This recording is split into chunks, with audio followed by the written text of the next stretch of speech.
Assalamualaikum warahmatullahi wabarakatuh. Bismillahirrahmanirrahim.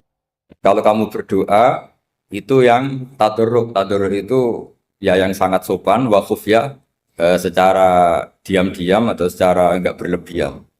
Terus hanya ayat innahu la yuhibbul mu'tadin. Allah itu tidak suka orang yang melewati batas.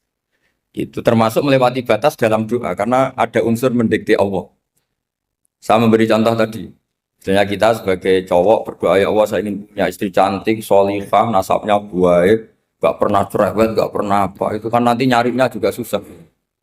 Nanti kalau Allah menjabatkan itu adanya di surga, ning donya ora payu rabi, kira-kira. Nah itu sudah berlebihan.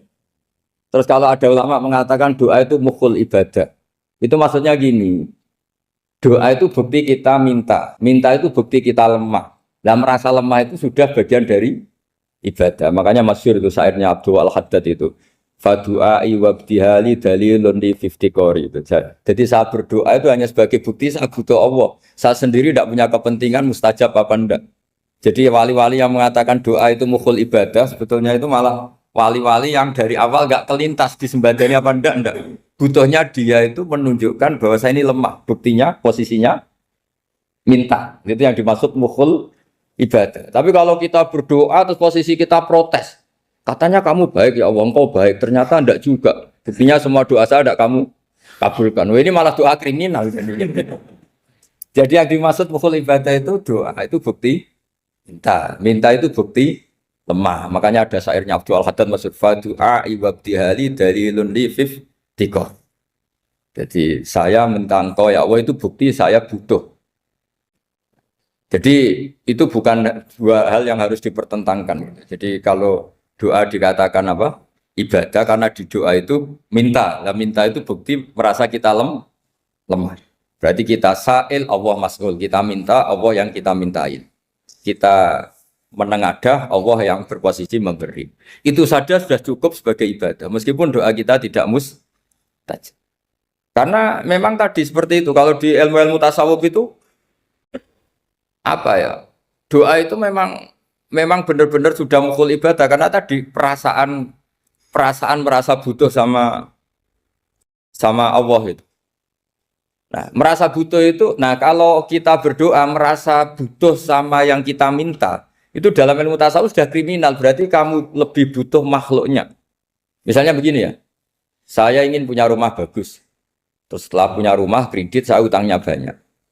Sebetulnya saya itu tidak pernah ingat Allah.